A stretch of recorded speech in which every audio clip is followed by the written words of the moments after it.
김용민의 뉴스 브리핑. 2017년 9월 5일 화요일 아침 김용민의 뉴스 브리핑 문을 열었습니다. 우선 오늘 새벽에 나온 9개 중앙일간지 헤드라인부터 살펴보겠습니다. 먼저 중앙일보. 문재인 대통령, 지금은 북한 압박해야 할 때지 대화 말할 때 아니다. 다음은 세계일보.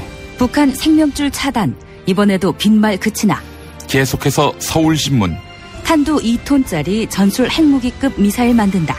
이번엔 조선일보. 한미, 북핵 초강력 압박해야 한 목소리.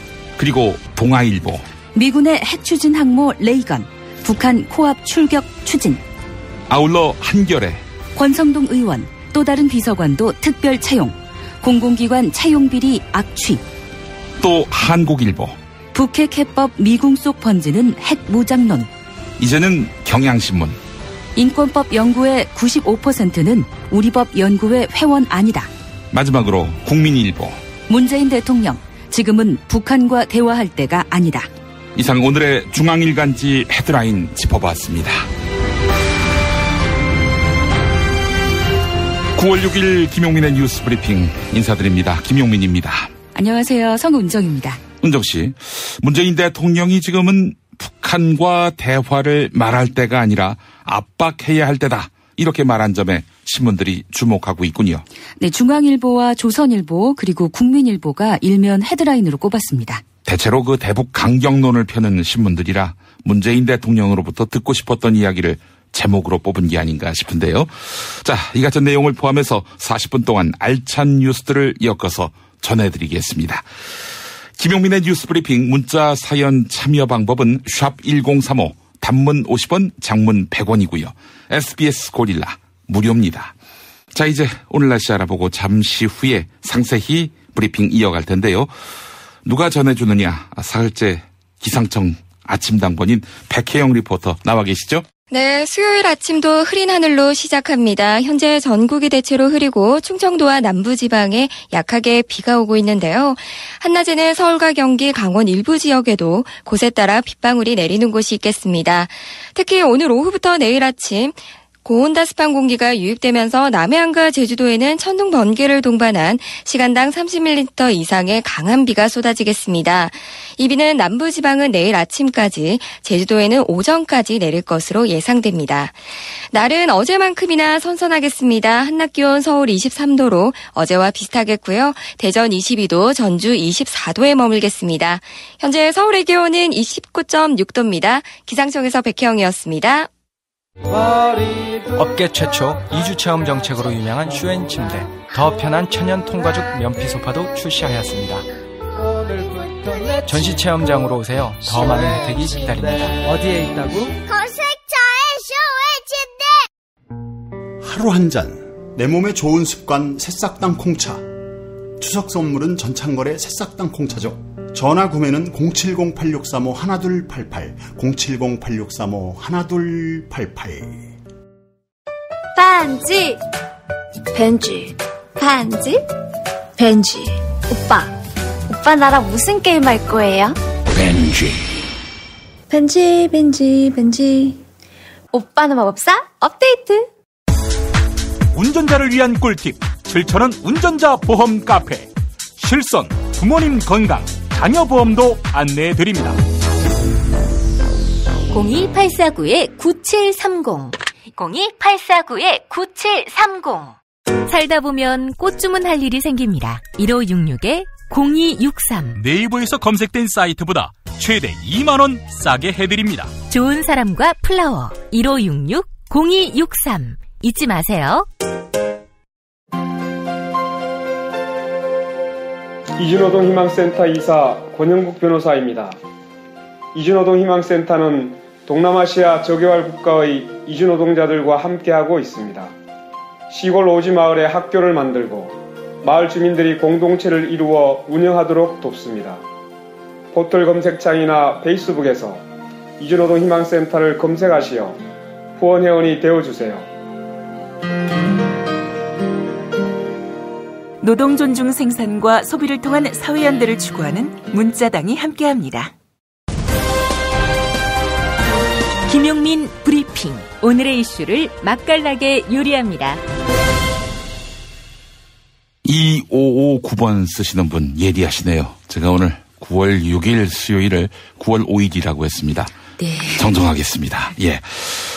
우선 서울신문 일면을 보니까요. 한미 정상이 탄도미사일 탄두 중량 제한을 해제하기로 전격 합의했다는 소식 어제 전해드렸는데 군 당국이 전술 핵무기의 파괴력에 버금가는 탄두 중량 1에서 2톤 규모의 미사일을 개발할 것으로 알려졌다.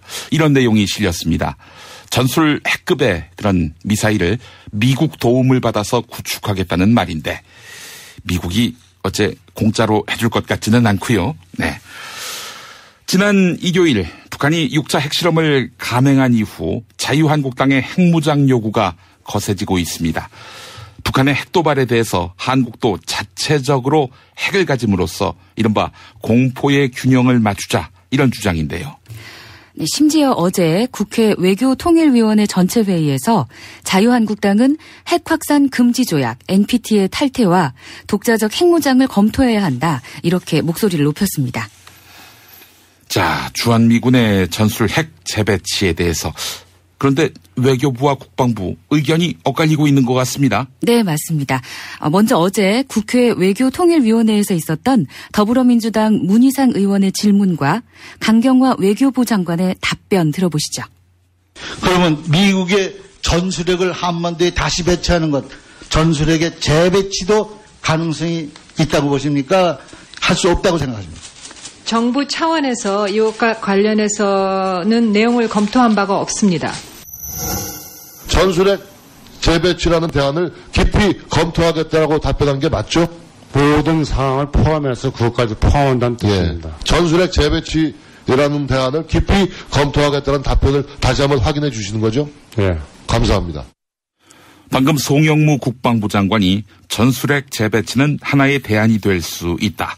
이렇게 밝힌 내용 들으셨습니다. 국회 국방위원회에서 있었던 자유한국당 정진석 의원과의 일문일답 들어보셨습니다.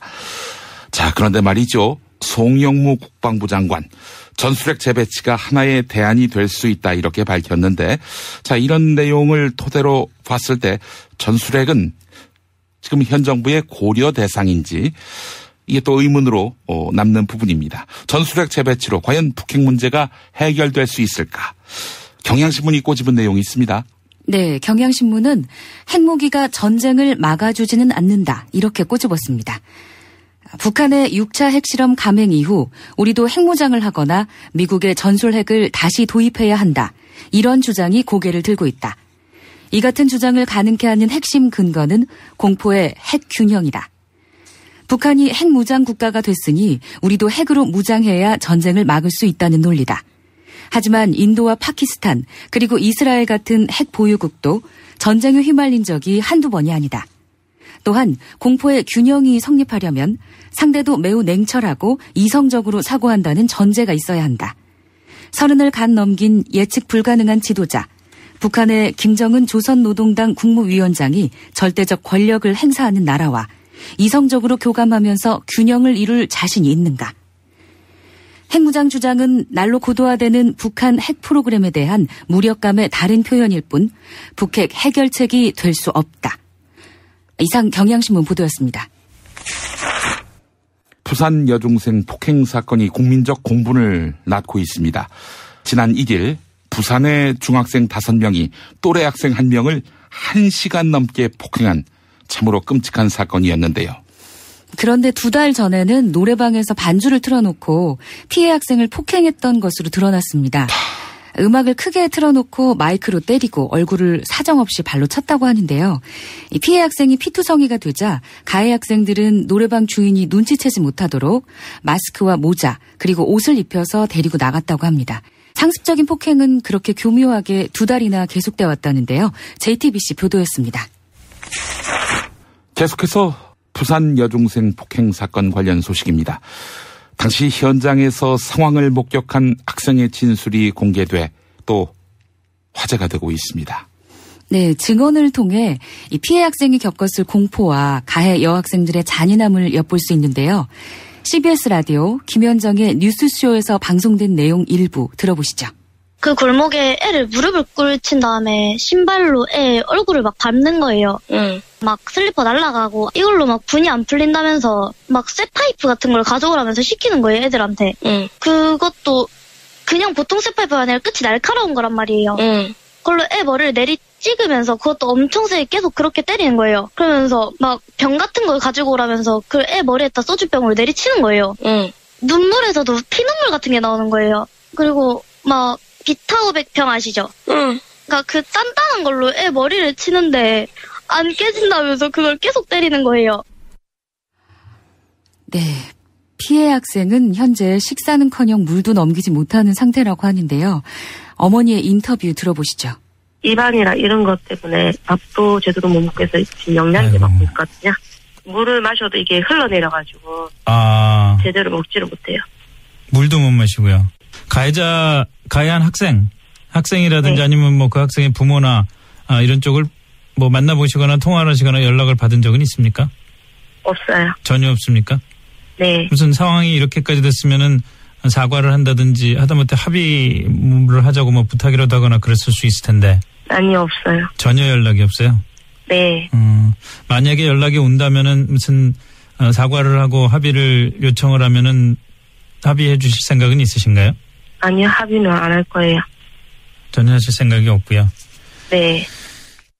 어제 SBS 러브 FM 김성준의 시사전망대 인터뷰였습니다. 한편 어제 경찰은 자수했다는 이유로 가해 학생들을 귀가 조치해서 비난을 사고 있습니다.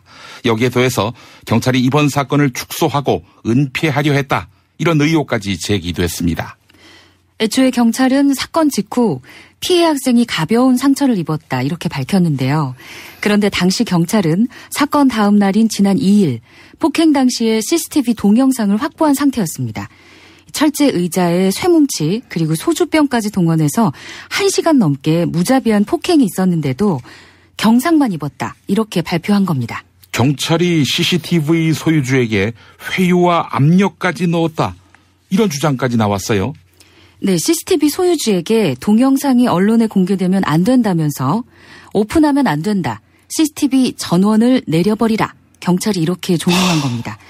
또한 앞서 경찰은 가해 여학생들이 형사처벌 대상이 아니라 14세 미만이다 이렇게 발표를 했는데요. 실제로는 형사처벌 대상인 14세 이상이었습니다. 경찰은 뒤늦게 가해 여학생 2명에 대해 사전 구속영장을 신청하기로 했습니다. SBS 보도였습니다.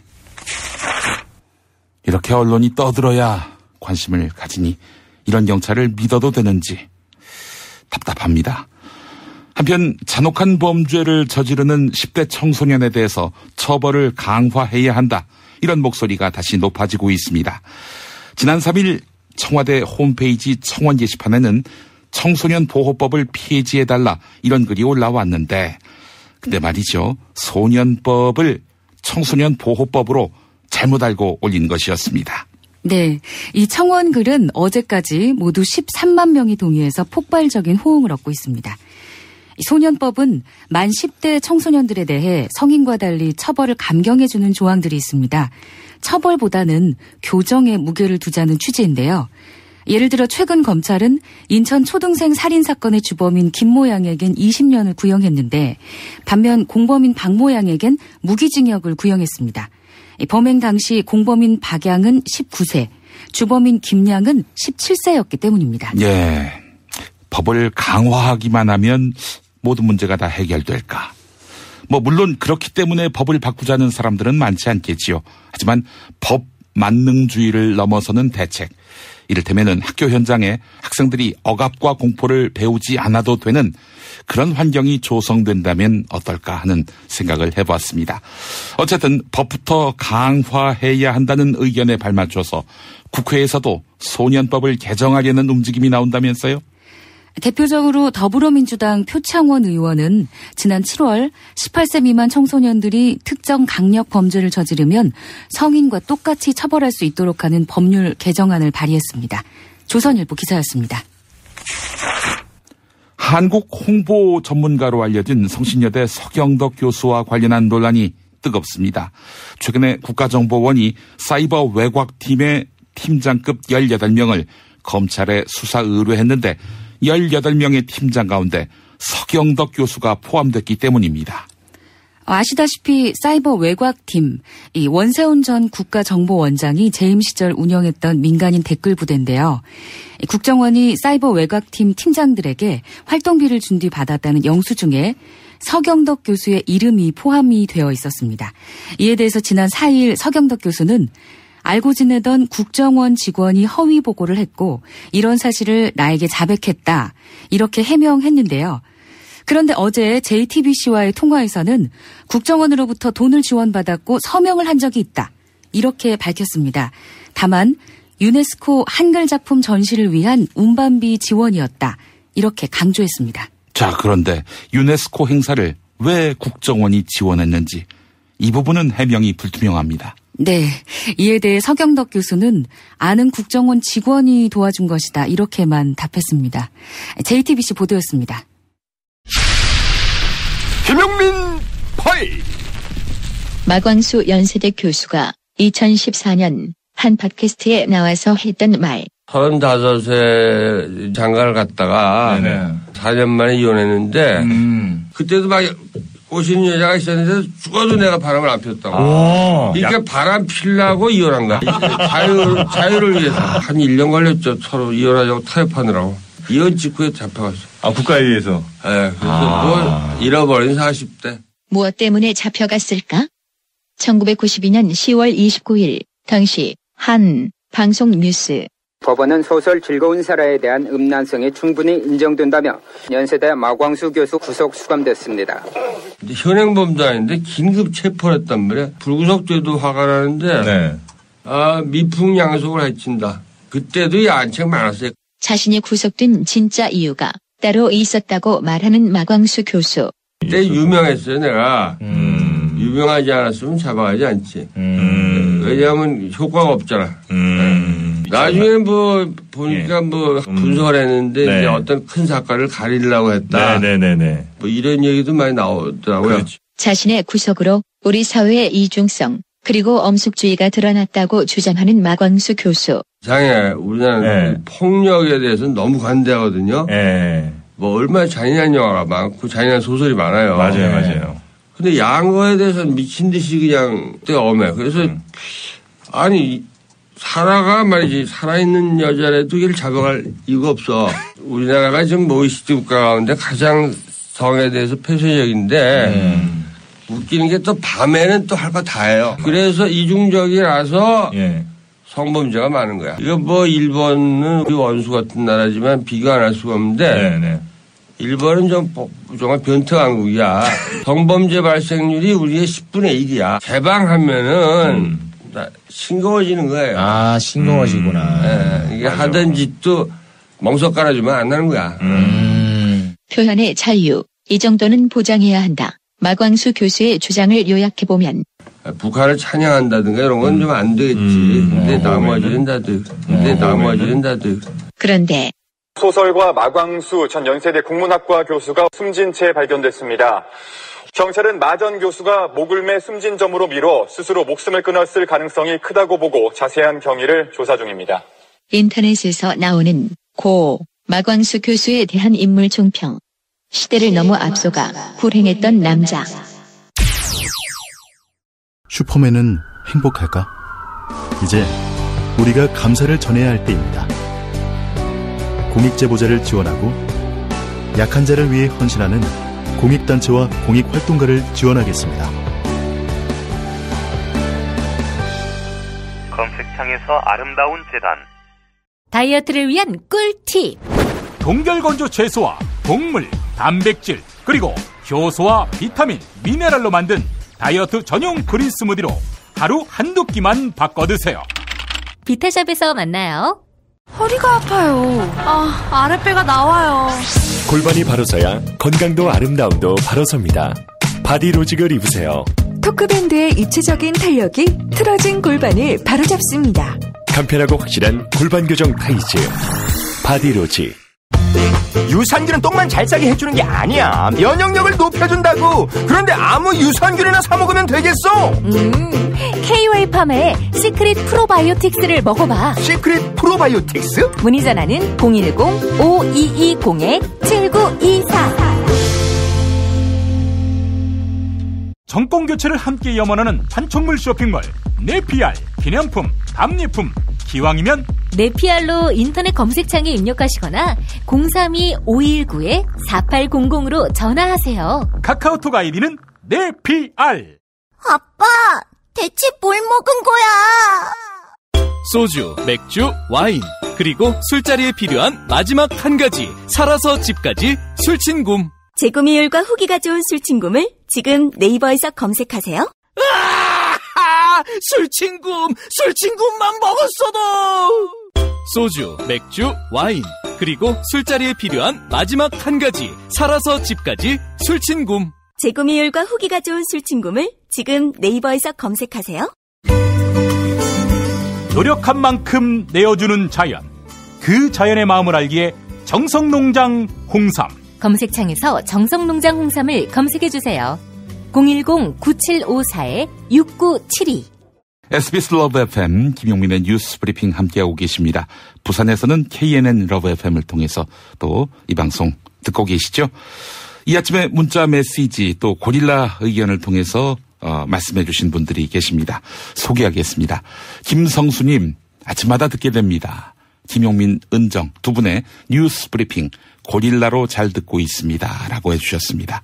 감사합니다. 앞으로 쭉 들어주시기 바라겠습니다. 최경채님, 군사적 균형을 위해 우리도 핵 개발해야 한다고 생각합니다. 언제까지 미국의 의지만 하나요? 네. 이혜진님, 특사 파견 조건 없는 대화가 필요하다고 생각합니다. 남한에도 전술핵 배치하면 한반도 비핵화는 요원하고 오히려 전쟁 위기만 더 높아지겠지요. 발상의 전환이 필요할 때입니다. 라는 의견 보내오셨습니다. 김소영님, 미국 친구가 김정은도 김정은이지만 트럼프 때문에 북핵 문제는 더 심각하다고 말하더군요. 트럼프의 북한에 대한 행동에 미국 내에서도 비난 여론이 강하게 일고 있다라고 의견 남겨주셨습니다. 류윤재님, 지난 10년 동안의 정권에서도 북한의 도발이 없었던 것은 아닐 텐데 지금 저렇게 핵무장을 외치는 이유가 무엇인지 의심됩니다. 핵무장 이야기가 너무 뜬금없이 커지는 것 같습니다. 라고 하셨고요. 언호섭님, 여중생들이 정말 잔인하네요. 정말 누구한테 배웠는지 그런 무자비한 행동을 벌일 수 있는지, 많은 분들이 놀라고 있습니다. 뒷번호 5817 쓰시는 분, 요즘 10대 학생들은 어린이가 아닙니다. 성인들과 똑같이 법 적용을 해야 합니다. 라고 하셨고요.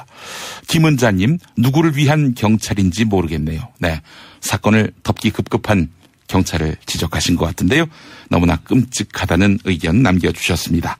5907번 쓰시는 분, 칼든 사람에게 맨몸으로 덤비지 않듯 핵무장은 더 큰 비극을 초래하지 않을까요? 라는 의견 주셨습니다.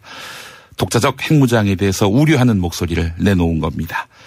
고정현님, 범죄자를 위한 인권을 왜 만드는지 모르겠습니다. 라고 하셨고, 김성식님, 진실은 언젠가 꼭 밝혀지리라 믿습니다. 김사복 씨와 힌츠페터 씨의 사진이 공개됐듯 헬기 사격에 확실한 증거도 나오리라 믿습니다. 8237번님, 이해훈 의원에게 김치까지 담가 주었다고 주장하는 옥모 씨, 뭘 바라고 그렇게까지 했으며 지금 이렇게 공개하는 이유는 무엇인지 궁금하네요. 라고 의견 남겨주셨습니다. 계속해서 여러분의 문자 참여 기대하고 있습니다. 기다리고 있고요. 샵 1035 단문 50원, 장문 100원이고요. SBS 고릴라는 무료입니다. 언론의 암흑기, 당신의 뉴스 길라잡이, 김용민 브리핑. 생방송은 SBS 라디오 애플리케이션 고릴라와 서울, 인천, 경기 FM 103.5 SBS 러브 FM, 부산 FM 105.7 KNN 러브 FM으로 아침 6시 20분부터 함께 하실 수 있습니다. 대한민국 최고의 뉴스 전달자 김용민, 그를 월요일부터 금요일까지 아침마다 만나보세요. 검찰이 바른정당 이해훈 대표의 금품 수수 의혹을 수사하고 있습니다. 최근 사업가 옥모 씨가 6천만 원을 이해훈 대표한테 주었는데 일부를 돌려받지 못했다. 이렇게 밝히면서 진정서를 제출했기 때문입니다. 옥모 씨가 이해훈 대표에 대한 추가 폭로를 이어갔습니다. 이해훈 대표에게 김치를 담궈주기까지 했다. 이렇게 주장했는데요. 네, 옥모 씨는 이해훈 대표의 집 앞에 놓고 왔다는 김치 보따리들의 사진, 그리고 이해훈 대표가 문자로 보낸 집 주소까지 공개를 했습니다. 이해훈 대표가 집에서 먹을 밑반찬까지 요구했다는 건데요. 이에 대해서 이해훈 대표는 강하게 부인하고 있습니다. 동네에서 김치를 담가주는 사람이 한둘이 아니라 기억에 없다, 이렇게 말한 건데요. 만약에 김치를 받았다면 김치를 담그는 데 사용한 돈까지 포함해 모두 갚았다, 이렇게 해명했습니다. 이해훈 대표는 조만간 거취를 포함한 당을 위한 결정을 내리겠다, 이렇게 밝혔습니다. YTN 보도였습니다. 5.18 광주 민주화운동 당시 전투기가 출격 대기했다는 의혹과 헬기에서 기관총 사격이 있었다. 이런 의혹이 있었는데요. 이에 대해 국방부가 다음 주부터 특별 조사를 시작합니다. 1980년 5.18 광주 민주화운동 당시 군에 복무했던 한 전투기 조종사가 전투기에 폭탄을 장착하고 대기했다. 이런 증언을 했지요. 또한 헬기에서 사격이 이루어져서 시민들이 숨지는 장면을 목격했다. 이런 증언도 잇따르고 있습니다. 네, 증언이 잇따르자 1980년 광주에 대한 진상규명이 이루어질 수 있을 것이다. 이런 기대가 어느 때보다 큰 상황인데요. 공군이 광주 폭격을 준비해 있었다는 추가 증언이 또 나왔습니다. 1980년 한국에서 평화봉사단 단원으로 일하던 데이비드 돌린저 씨는 당시 뉴욕타임스의 기자로부터 광주 폭격 계획을 구체적으로 들었다, 이렇게 밝혔습니다. 구체적인 폭격 대상은 전남도청을 포함해 시민들이 많이 모여있는 지역들이었습니다. 또한 돌린저 씨는 미국이 한국 정부가 폭격 계획을 진행시키지 못하도록 막았다고 들었습니다. 이렇게 덧붙였는데요. 1980년 한국에서 머물던 미국인 선교사 헌틀리 부부 역시 군인들로부터 비슷한 내용의 증언을 들었다고 밝혔습니다. JTBC 보도였습니다. 지난 2013년 여성인 육군 오모 대위는 상관인 남성 노모 소령으로부터 지속적으로 성추행을 당한 뒤 스스로 목숨을 끊었습니다. 이 사건으로 국내 성범죄가 사회적 이슈가 됐지만 발생 건수 어떻게 늘었을까요? 줄었을까요? 해마다 증가하는 것으로 나타났습니다.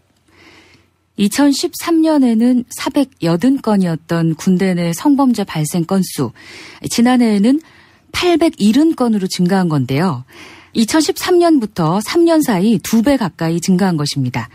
군 인권센터 관계자는 성범죄의 특성상 피해자가 공개하지 않고 넘어가는 사례도 많을 것이다, 이렇게 지적했습니다. 즉 실제 성범죄 발생 건수는 더 많을 것이다, 이런 설명입니다. 자, 이렇게 크게 늘어나고 있는 추이라면 처벌은 더 강해져야 되는 거 아닙니까? 그렇죠. 근데 처벌이 솜방망이 수준이라고 하더군요. 네.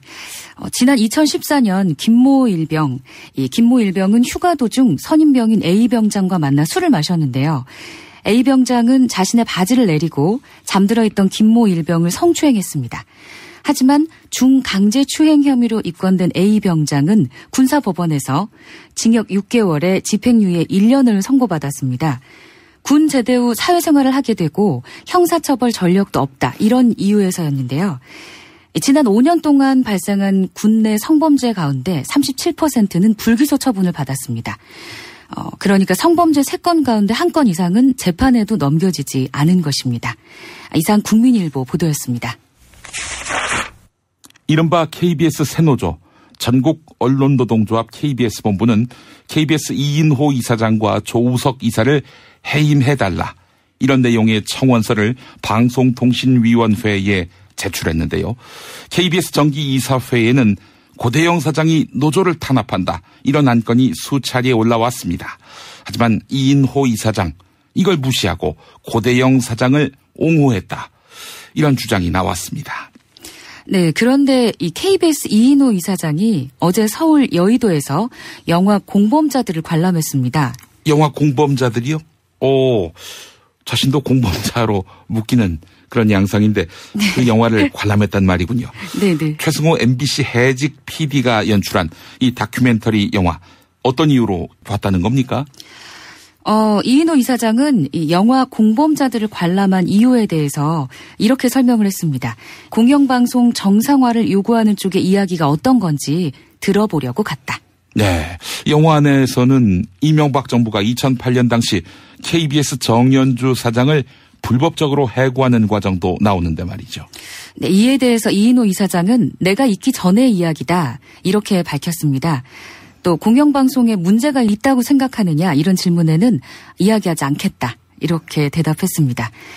최승호 감독은 이인호 이사장이 관리와 감독 책임을 외면했기 때문에 KBS가 지금 이 모양이 된 것이다 이렇게 비판했습니다. 미디어 오늘 기사였습니다. MBC 김장겸 사장에 이어서 MBC 김재철 전 사장도 고용노동부 서부지청에 출석했습니다. 김장겸 사장과 마찬가지로 부당노동 행위를 한 것은 아닌지 조사받기 위해서인데요. 김재철 전 사장, 네, 어떤 입장입니까? 김재철 전 사장은 자신의 혐의를 전면 부인했습니다. MBC 소속 기자와 가진 인터뷰 내용 한번 들어보시죠. 그동안 부당행위나 이런 것들 다 인정하시는 아니 나는 그 인정하지 않죠. 징계도 많았고 해고도 많고 부당 인사도 많았습니다. 부당 정보도 많았고요. 회사의 경영이니까 나는 합당한 조치를 한 것뿐이에요. 그게 어떻게 합당하다고 생각하시는 거죠? 그건 후배님이 가서 연구를 해보면 알겠지. 법원 판결에서도 이미 부당함이 다 드러난 상황입니다. 이거에 대해서 전혀 책임감을 느끼지 않습니까? 아니 그럼 회사에서 회사를 일을 안 하는 사람을 갖다 똑같이 가라. 일을 안 하는 게 문제가 아니라 기자들이나 PD들이 관련 업무와 상관없는 곳으로 다 정보 보내고 징계 보내고 해고하신 게 사장님이시죠? 나는 그러지 않았습니다. 예를 들어서 그게 필요한 조치만 한 거지. 그게 어떻게 필요한 MBC 사고는요. 아니 MBC는 법원에서도 다 판결이 났지 않습니까? 그게 부당정보가 있다 하더라도 임원들이 다 언론에서 하는 거지. 회사가 다 사원이잖아요. 나도 사원으로 사장님이 좋지 않습니까? 이제 그만합시다. 이제 그만합시다로 대화가 마무리됐습니다.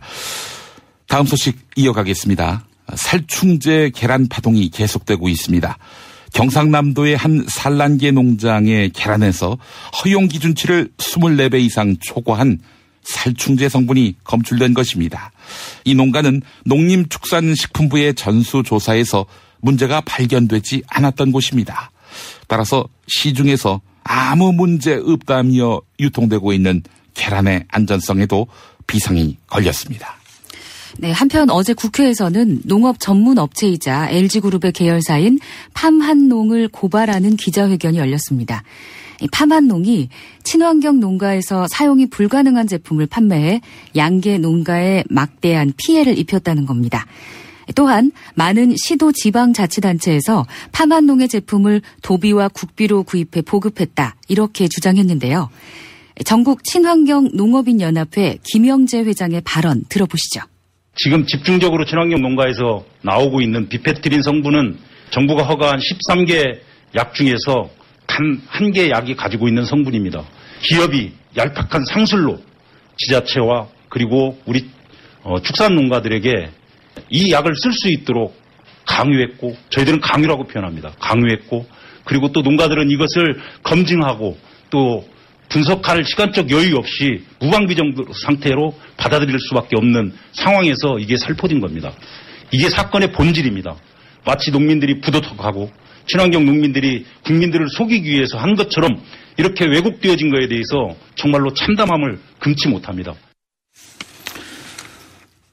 전국 228개 지방자치단체 가운데 3분의 1 이상은 30년 후 없어질 수도 있다. 이런 전망이 나왔습니다.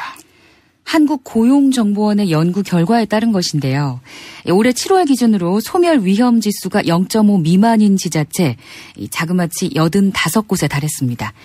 소멸 위험 지수가 0.5 미만이면 소멸 위험 지역으로 또 0.2 미만이면 소멸 고위험 지역으로 분류가 되었는데요. 소멸 위험 지수가 가장 낮은 소멸 고위험 지역은 0.15를 기록한 경북 의성군이었습니다. 그리고 전남 고흥군과 경북 군위군 그리고 경남 합천군이 그 뒤를 이었습니다. 네, 인구가 크게 줄었기 때문이겠죠. 또 지방자치단체 재정 자립도도 매우 낮고요. 전라남도는 전국 16개 광역자치단체 가운데 처음으로 소멸 위험 단계에 진입했다는 그런 진단도 나왔죠? 네, 전라남도는 20세에서 39세 여성 가임 인구가 약 19만 명으로 65세 이상 인구 40만 명의 절반에도 미치지 못했습니다. 한국고용정보원은 청년층이 지방을 떠나는 가장 큰 원인으로 일자리 부족을 꼽았습니다. 또한 행정수도 이전이나 혁신도시 같은 균형 발전만으로는 한계가 있다 이렇게 덧붙였는데요. 일자리가 가파르게 늘고 있는 사회 서비스업 분야를 육성해야 할 시점이다. 이렇게 전망했습니다. 이상 중앙일보 보도였습니다. 정부가 파리 부동산 대책을 내놓은 지 한 달여 만에 후속 조처를 내놓았습니다. 경기도 성남시 분당구와 대구 수성구 두 곳을 투기 과열지구로 추가 지정했는데요. 이번 조처에 따라 성남 분당구와 대구 수성구는 담보 인정 비율 LTV와 총 부채 상환 비율 DTI를 40%로 적용받게 됩니다. 기존 주택담보대출이 있는 사람은 여기에 10%포인트가 더 강화돼서 30%가 적용되고요. 실수요자는 10%포인트씩 완화돼서 50%가 적용됩니다. 실수요자 기준으로 부부 합산 연소득이 7천만 원 이하 또는 6억 원 이하의 주택을 구매하는 무주택 세대인데, 네. 여기에 더해서 정부는 분양가 상한제 적용 요건을 개선했다고 합니다. 대표적인 부동산 규제론자인 선대인 경제연구소장의 총평 들어보시겠습니다. 파리 대책에서 정부가 발표할 때 이것으로 끝이 아니다. 투기 과열 양상이 나타나는 지역은 언제든 얼마든지 투기 과열 지구로 추가로 지정해서 투기 과열 양상을 막겠다 이렇게 이야기했는데 그 조치를 이번에 이제 꺼내놓은 겁니다. 최근 2, 3년 동안 서울 강남의 재건축 아파트가 뛰었던 주된 이유는 여러 가지가 있지만 분양가 상한제를 2015년부터 풀어줬던 효과가 상당히 컸습니다. 그래서 분양가 상한제를 다시 이제 적용함에 따라서 집값 과열 양상을 상당히 이제 좀 잠재울 수 있을 것 같고요. 분양가 상한제를 풀어서 이 분양가를 천정부지로 이렇게 끌어올리고 또 그것이 주변 집값을 자극했던 양상을 고려하면 재건축을 중심으로 해서 집값을 일정하게 억제하는 효과가 상당히 있을 거다. 탄핵 때문에 뭐 이야기를 전달을 하려고 해도 길을 막고 듣질 않아요.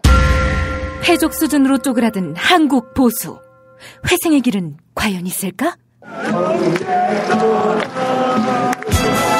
변화된 정치 환경, 갈 길 잃은 보수에게 새로운 희망을 제시한다. 애국 보수의 화려한 부활과 집권을 위한 본격 가이드. 김용민의 신간, 보수를 지켜라. 진중권도 투표하는 보수 정당. 광주에서도 일당이 될 수 있는 보수 정당. 젊은이들의 입당이 줄을 잇는 보수 정당. 언제까지 민주당 정의당을 부러워만 할 것인가? 부러우면 진다니까? 자유한국당 당원 김용민이 쓴 보수를 지켜라. 이김에서 나왔습니다. 어제 우리 곁을 떠난 마광수 연세대 교수. 시인이다 보니까 번듯한 노래가사 하나 남기지 않았을까 생각되지요. 2007년에 마광수 교수의 시로 만든 가요 앨범이 발표됐습니다. 하지만 어느 노래 하나 방송사 심의 문턱을 넘지 못했습니다. 영원한 아웃사이더로서 마광수 교수의 삶을 엿보는 것 같습니다. 그래서 공교롭게도 마광수 교수가 즐거운 사라로 구속될 1992년 당시에 나온 노래 중에 이상우 씨가 부른 오사라를 오늘의 노래로 골랐습니다. 마광수의 사라와 좀 더 건전한 사라, 대조 비교해보시죠. 김용민의 뉴스 브리핑 모두 마치겠습니다. 애청해주신 여러분 감사합니다.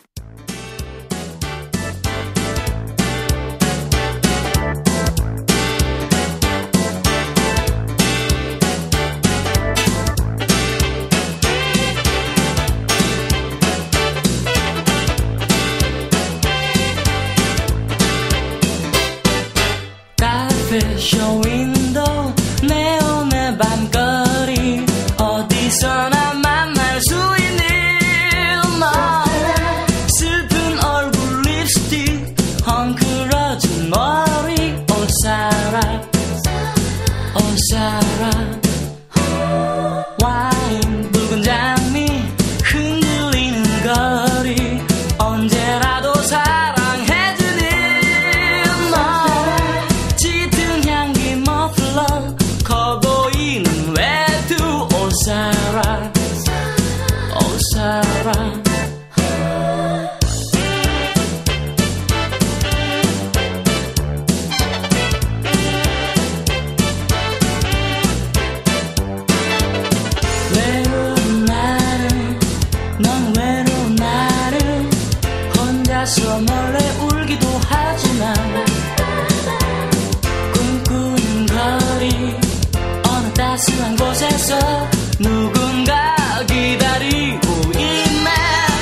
김용민 브리핑과 함께한 시간 어떠셨어요?